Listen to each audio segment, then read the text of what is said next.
Mon projet de doctorat porte sur l'étude des déterminants de la chylomicronémie et du risque associé.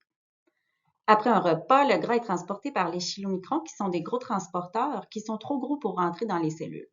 Donc, il faut qu'ils rapetissent sous l'effet d'une enzyme qui est la LPL. Il y a plusieurs raisons qui peuvent entraver l'efficacité de la LPL, qu'ils soient génétiques ou des facteurs environnementaux, et mener à l'accumulation de chylomicrons. Cette accumulation-là se nomme la chylomicronémie et entraîne des risques de pancréatite aiguë et de maladies cardiovasculaires chez les patients qui sont atteints.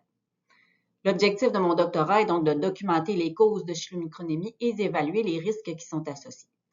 Donc, ça peut être une maladie qui est purement génétique, qui est une maladie rare, ou une combinaison de variants génétiques et de facteurs environnementaux, qui est une maladie plus fréquente.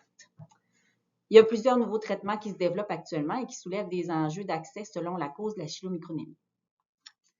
J'ai exploré comment s'exprime la chylomicronémie suite à l'exposition à différents traitements. Dans le bloc 1, on a regardé l'exposition à des inhibiteurs d'ANGPTL3. Ces traitements-là ne fonctionnent pas chez les gens qui n'ont pas de LPL, donc il y a un mécanisme qui est LPL dépendant.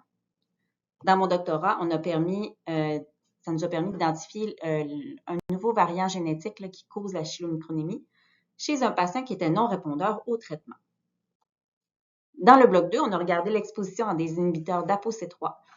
Les premières générations de ces traitements-là étaient associées avec une diminution du taux de plaquettes.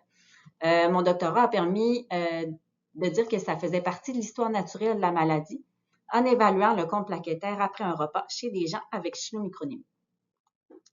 Dans le bloc 3, on s'était intéressé aux grossesses des femmes avec chylomicronémie.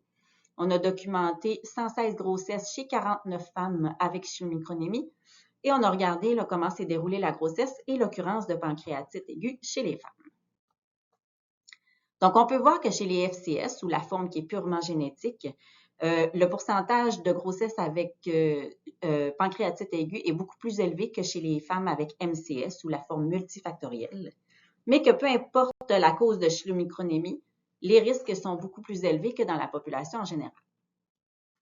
On a aussi pu démontrer qu'avec un suivi de la grossesse très serré avec une équipe multidisciplinaire qui inclut des lipidologues, des endocrinologues, des nutritionnistes, des infirmières spécialisées, ce suivi-là permet de diminuer les risques de pancréatite aiguë pendant la grossesse, surtout chez les femmes avec la forme génétique.